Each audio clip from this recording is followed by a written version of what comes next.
nous suivez sur la page officielle Espace du Savoir, une page scientifique, littéraire d'information culturelle, mais aussi de divertissement. Nous recevons sur ce plateau comme invité Mamadou Diakariaou Bari, alias Mourid Al-Haq, un écrivain de la nouvelle génération qui va répondre à nos différentes questions dans cette interview exclusive sur cette page à suivre dans un court instant.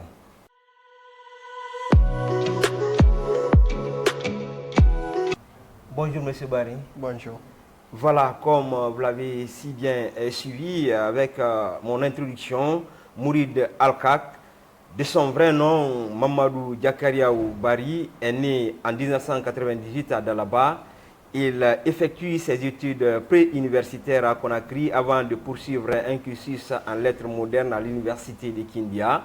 Devenu professeur de français au lycée, il nourrit son écriture de son expérience humaine et de ses observations de la vie. Après vicissitudes, il signe avec cette nouvelle parution intitulée Thérapie de l'âme, son deuxième geste littéraire confirmant une plume sensible et engagée. La toute première question pour vous, M. Bari, vous avez choisi le pseudonyme Mourid Al-Haq parmi tant d'autres. Pourquoi ce choix? Bon, disons Mourid Al-Haq n'est pas qu'un simple pseudonyme pour moi. C'est d'ailleurs au fait l'incarnation réelle, au fait la vraie définition de mon engagement littéraire allant de ma poésie. Voilà, vous êtes l'auteur de deux ouvrages, notamment Vicissitude, paru le 17 août 2023, et Thérapie de l'âme, publié le 14 juillet 2026. Qu'est-ce qui vous a motivé à vous lancer dans la littérature? Bien, la littérature, pour moi, disons la poésie, ce n'est pas qu'un choix personnel. Je ne l'ai pas choisi, plutôt c'est la poésie, elle, qui m'a choisi. Donc pour moi, c'est un moyen au fait, de me divertir, un moyen aussi de véhiculer des messages qui me contiennent en profond.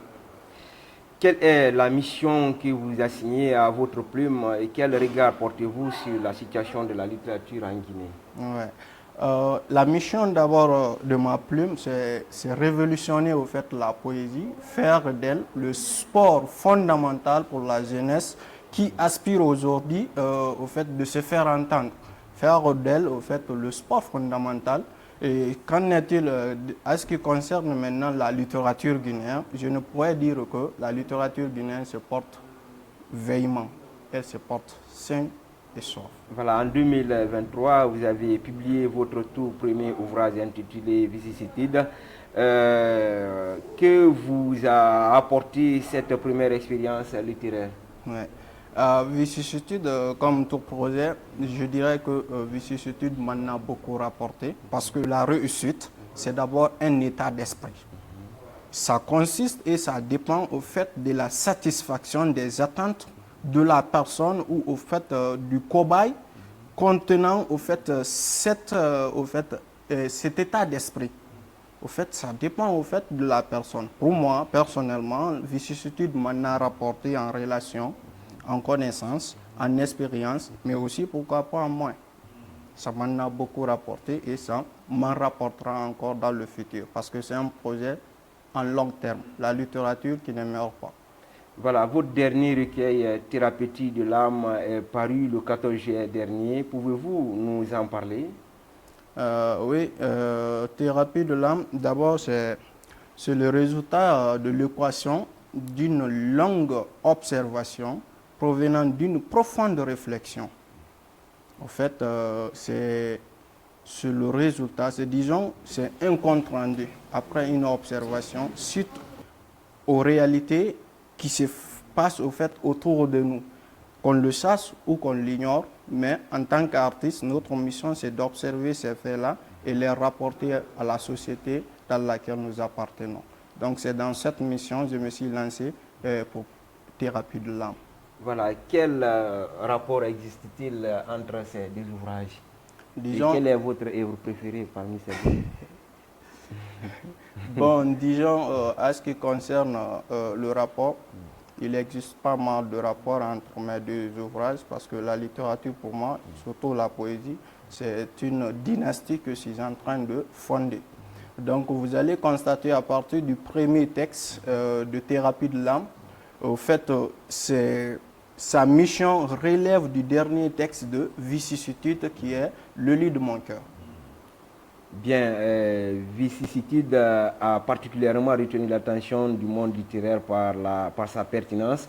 Vous revenez aujourd'hui avec Thérapie de l'âme qui contient notamment des textes tels que Le chien noir africain et L'aventurier chez soi. Quel message souhaitez-vous véhiculer à travers ces textes et ces titres? Bien, disons, ces titres dont vous venez au fait de prodiguer n'ont rien de, au fait, disons, de secret. Disons, je me suis défoulé tel qu'une personne se défoule quand elle est en face d'une situation, là, sans faire preuve au fait d'une métaphore quelconque. Seul le texte « Le chien noir », c'est là que j'ai joué une métaphore. Parce que, parlant du chien noir, il ne s'agit pas réellement d'un chien noir, mais plutôt d'une personnalité. Et je me suis inspiré, si tu as un fait réel, un vécu, venant d'une personne dont je ne m'attendais pas, mais traitant au fait de matin. Donc, cherchant maintenant les qualités d'un chien, sa fidélité, sa loyauté, sa sincérité, il est aussi l'ami intime de l'homme. Je me suis focalisé sur ces qualités-là pour pouvoir aborder Chien Noir. Voilà. Et quelles sont les principales difficultés que vous avez rencontrées dans votre parcours et dans vos projets d'écriture? Bien avant de répondre là, je vais en finir de l'autre côté. À ce qui concerne comment dirais-je, disons, le choix ne peut que revenir le public lecteur. Okay. Moi, je préfère tout ce que j'écris car chacune de mes œuvres est un morceau de moi. Maintenant, revenons-nous sur les difficultés que... Bon, à ce qui concerne les difficultés, toute activité en a des difficultés. Et j'en rencontre pas mal.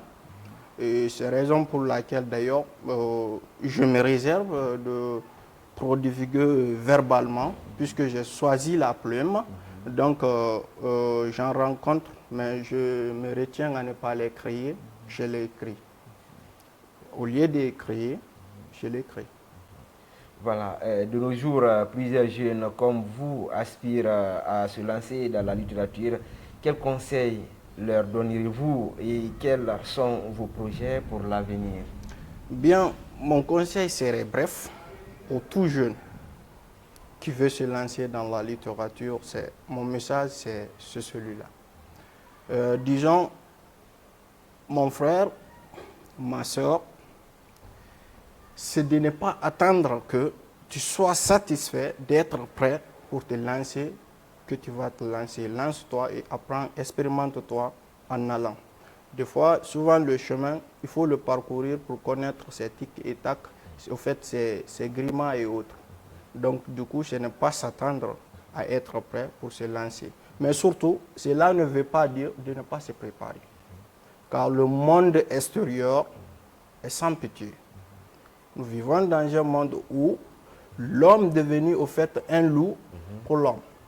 Donc cela consiste à quoi? C'est de se préparer conséquemment et de se dire que, au fait, avoir soif au fait de plus encore apprendre, plus au fait aller de l'avant. Et c'est de ne tirer de concurrence avec personne d'autre que soi. Voilà, peut-être une toute dernière question pour mettre un terme à cette interview. Nous remarquons votre présence assez fréquente et parfois inattendue à Kindia. Oui. Est-ce qu'il y a quelqu'un ou quelque chose qui retient particulièrement votre cœur dans cette ville? Par hasard, une petite amie? Lol. Bon, disons, de façon brève, moi, ma petite amie, ma fondamentale amie, en fait, c'est ma poésie.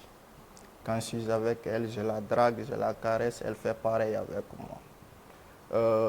Mais pour aller loin, j'aime la ville de Kindia. Je l'aime sincèrement et j'ai pas mal j'ai de bons vrais potes, des vrais gens au fait à Kindia, pour lesquels au fait voilà, j'adore la ville, j'adore ces personnes et j'ai aussi des souvenirs vraiment qui valent vraiment de l'or. Comme en pensant au fait de mon village natal dans le profond d'Alaba. Merci M. Barry d'avoir répondu à nos différentes questions dans cette interview. Ouais. À moi, pareil, et je vous en remercie aussi. Ce fut quand même un plaisir d'avoir échangé avec vous. Voilà, chers téléspectateurs, c'est la fin de cette interview qui nous a été accordée par Monsieur Mamadou Diakariou Barry, alias Mourid Al-Haq. Oui, oui. Merci. À la prochaine. Merci.